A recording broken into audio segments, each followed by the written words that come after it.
Welcome to the 700 Club. Today we go to Israel, and here's a quote that is absolutely unbelievable. To set fire in the West Bank and to fuel the flames. Well, that's what Iran has openly declared to do to Israel. And already this year, Israeli security forces have foiled more than 300 terror plots. Break the Wave is the name of the counterterrorism operation that Israel has launched in response to the surge of attacks. Julie Stahl has the details. The director of Israel's Shin Bet Secret Service says there's been an upsurge in Palestinian terror attacks this year. We foiled 312 significant terrorist attacks, stabbings, shootings, suicide attacks, and have made 2,000 arrests. Speaking at a counterterrorism summit, Ronen Bar pointed to a massive increase in shooting attacks against Israeli troops and civilians in the West Bank. As Israel heads to its fifth election in 3 years, Bar says the instability has led to more attacks. From the intelligence that we have read, from the investigations of attackers we have conducted, and also from many years of familiarity with our adversaries, wherever they are, we can say today without a shadow of a doubt, the political instability, the growing internal division are an encouragement to the axis of evil, to the terror organizations and individual attackers. Bar says the rift developing in Israeli society is the most complex challenge Israel is facing. Israel's enemies, he says, believe Israel's national resilience is fading. In an operation called Break the Wave, the IDF stepped up its counterterrorism raids in Palestinian areas a few months ago. According to Israel's public broadcaster Khan, that led to a warning from Egypt urging Israel to back off, saying it worries about an escalation and possibly the situation spinning out of control. Bar calls Iran the underlying problem, a sentiment echoed by former Israeli intelligence officer Avi Melamed. The Iranian regime says openly that their intention is to set fire in the West Bank and to fuel the flames in the West Bank. According to Melamed, another contributing factor behind the violence is that the Palestinian Authority is at a crossroads. The term of the Palestinian president, Mahmoud Abbas, seemingly is towards the end. There is already an ongoing process where potential rivalries are kind of like taking positions. There is a lot of weapons in the West Bank. Should Abbas leave the picture, Melamed describes one scenario being a power vacuum leading to an internal armed struggle between Palestinian factions.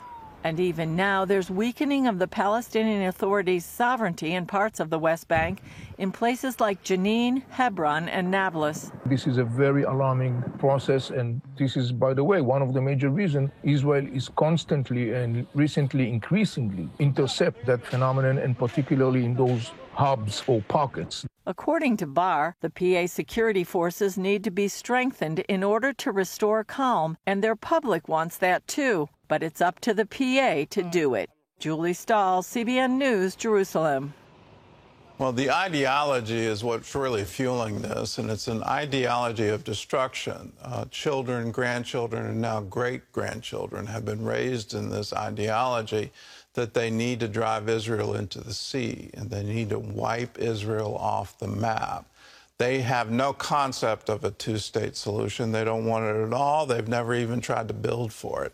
What they want is Israel to go away. They want to go back to something that they can't ever go back to.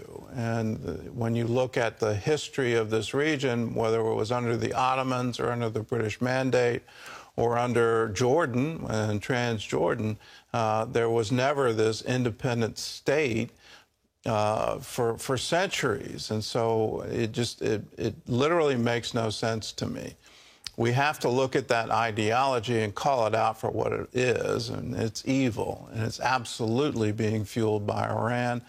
They're funding Hezbollah, they're funding Hamas, they're trying to incite violence and kill Jews. That's what's behind all of this. There's another thing going on, and I just feel that we need to call it out. It's the political instability in Israel. The number of elections that they've had is actually emboldening their enemies to say, let's take advantage of them while they're weak and while they're divided. My prayer and my hope for both Israel and the United States is that we would find a way to get through these political divides and realize it's worth it. It's worth it for the freedom of the world. It's worth it to have a free and stable Israel. It's worth it to have a free and stable United States. Well, in other news, we're going to New England now. Long known as the playground of the rich and famous, Martha's Vineyard has now become the latest battleground in the fight over illegal immigration. Ephraim Graham has that story and more from the CBN Newsroom. Ephraim?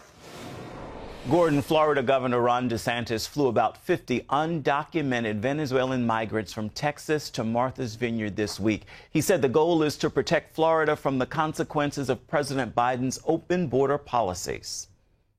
If you have folks that are inclined to think Florida is a good place, our message to them is we are not a sanctuary state, and it's better to be able to go to a sanctuary jurisdiction. And yes, we will help facilitate that transport for you to be able to go to greener pastures. Thursday, buses dropped off two groups of migrants from Texas near the vice president's home in Washington, D.C., after Vice President Kamala Harris twice declared the border was secure in an interview Sunday. The administration blasted the moves, but one Texas lawmaker said this is what border states deal with every day. Republican governors interfering in that process and using migrants as political pawns is shameful, is reckless, and just plain wrong. They are beginning to experience just a little bit of what the state of Texas and other border communities have experienced for years. Immigration is a big election issue in this year's midterms and the 2004 presidential race. So far, more than 2 million people have crossed the southern border illegally this year. A federal judge approved former President Trump's pick to independently review documents taken from his Florida home. New York Judge Raymond Dearie will serve as the special master. He'll go through the 11,000 documents seized by the FBI. Trump's legal team claims some are protected by attorney-client privilege and executive privilege. The judge also ruled against the Department of Justice's request to resume its use of the classified documents in its investigation. Turning now to international affairs, Russian President Vladimir Putin met with Chinese leader Xi Jinping Thursday. It was the first meeting between the two since Russia's invasion of Ukraine. In a surprising public statement, Putin acknowledged Xi Jinping had questions and concerns about the conflict. He did not mention the war, but said China remains committed to Russia's core interests. The war in Ukraine is having far-reaching consequences. Russia's dwindling influence is leading to flare-ups of violence in former Soviet nations, including the world's first official Christian country, Armenia. Chuck Holton has this story. Just after midnight on September 13th, Azerbaijan launched a large-scale attack against its neighbor, Armenia. It's the latest battle in a long-running conflict between the Muslim-majority Azerbaijan and Armenia, a country that claims to be the world's first Christian nation. But the attacks on Sunday have more to do with money than with religion. It's the worst attack since 2020, when Azeri forces pushed into the exclave of Artsakh, taking lands populated by Armenians since the time of Noah. CBN was there to witness how the Azeri military put little stock in the value of civilian lives. So you see this car right here was hit by cluster munitions. All of these little holes are from the thousands of projectiles that are thrown out by these things. They are definitely not meant for civilian areas. They're meant for troops in the open. The most recent attack looks to be no different. We have several civilians wounded. The attacks were not only against Armenian military positions, but there were attacks against Armenian civilian towns and villages. Several homes have been damaged, including municipal buildings. So it was an attack against military and civilian infrastructure. In the current conflict, Azeris aren't attacking a remote area, but Armenia proper. And the objectives have everything to do with the current war in Ukraine. People here in Armenia are understandably disturbed by the images they see coming out of Ukraine, but it's difficult for them to take a stand against Russia when Russia is the only country that stands between Armenia and their enemies to the east in Azerbaijan.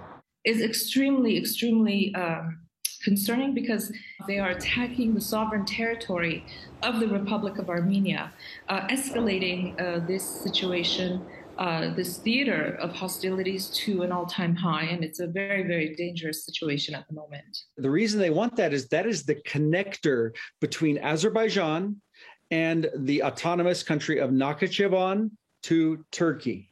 And that will allow them to have a pipeline of oil. Indeed, Western leaders have been meeting recently with Azerbaijan's president to discuss how to get more of the country's oil to make up the shortfalls from Russia this winter. That may have emboldened the Azeris to make this move. I think this is about money. I think this is about taking those lands right now, because that's where the majority of the attacks are happening. The U.S. government has so far refrained from condemning the attacks, calling instead on both parties to return to the negotiating table. There can be no military solution to this conflict. We urge restraint from any further military hostilities. We also encourage both governments to reestablish direct lines of communications across diplomatic and military channels and to recommit to a diplomatic process to resolve the crisis. Armenia relies on Russian peacekeepers to uphold a 2020 ceasefire. Given the distraction of the war in Ukraine, Russia may be unable to keep a lid on the hostilities here. That runs the risk of pulling Iran into the conflict, which moved troops to the border on Monday, saying it would not stand for any change in Armenia's territorial borders. While Azerbaijan desperately seeks a path for its oil to the west, many Armenian Christians see something deeper with the current conflict. I believe this is a spiritual attack. This is a spiritual battle that has been stirred up against them. So pray for the strength and the faith, and that the gospel will continue to go forth here in Armenia, and that it will go forth in these countries that are attacking, because that is the only way we'll have peace, is in Jesus Christ. I'm Chuck Holton for CBN News. Much prayer is needed indeed. Gordon? Much prayer is needed, and all Christians around the world should wake up to what's going on in Armenia. Just a few years ago in that war, Azerbaijan had an absolute advantage because they had drone technology, and they were able to zero in on the Armenian troops and won victory after victory in the battlefield. Russia stepped in and said, no, we've got to recognize these borders. They said, we'll provide peacekeepers. It's such a contrast to what they're doing in Ukraine. It seems like they're two different countries at work here. But we need to say, no, let's respect international boundaries.